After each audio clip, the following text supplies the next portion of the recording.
Usai videonya viral, Arifin Ketua DPRD Luwu Timur temui Arif dan salam komando. Ketua DPRD Luwu Timur, Arifin sampaikan permintaan maaf langsung ke Arif di Warkop Rumah Teduh, Desa Puncak Indah, Kecamatan Malili, Sulawesi Selatan, Rabu 15 Maret 2023. Arif mengatakan urusannya dengan Arifin telah selesai, keduanya juga sudah saling memaafkan. Arif mengaku dekat dan akrab dengan Ketua DPRD Lutim.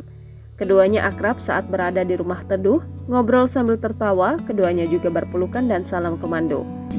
Saya sudah memaafkan dengan seikhlas-ikhlasnya apa yang ada dalam diri saya. Sementara Arifin meminta maaf atas viralnya video yang dikatakan menolak berjabat tangan dengan Arif. Arifin mengaku dia dan Arif bersahabat sejak lama saat masih menjabat kepala desa. Arifin mengatakan, saat dirinya masih menjabat sebagai kepala desa Bantilang, Arif biasa berkunjung ke desanya. Hingga menjabat sebagai ketua DPRD, kata Arifin, juga masih sering bersama. Saya selaku pribadi dan ketua DPRD Kabupaten Luwu Timur, yang sekaligus ketua DPD Partai Golkar Kabupaten Luwu Timur, mengucapkan permohonan maaf yang sebesar-besarnya kepada masyarakat luas, khususnya masyarakat Kabupaten Luwu Timur, atas viralnya video saya bersama dengan saudara Arif.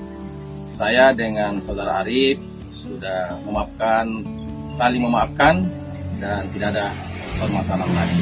Dengan saudara Arif ini saya masih kepala desa, biasa berkunjung ke rumah pribadi saya di Desa Bantilang, dan setelah saya menjadi anggota DPR, saya sering ketemu dan sering ngopi bersama-sama.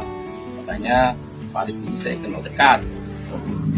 Sebelumnya, viral video Ketua DPRD Luwu Timur, Arifin yang dianggap menolak berjabat tangan dengan Arif di kantor DPRD Luwu Timur. Video direkam jelang pemilihan Wakil Bupati Luwu Timur di kantor DPRD Lutim, Senin 6 Maret 2023. Dalam video berdurasi 24 detik, Arifin menggunakan setelan jas terlihat berjalan masuk ke dalam kantor DPRD Luwu Timur.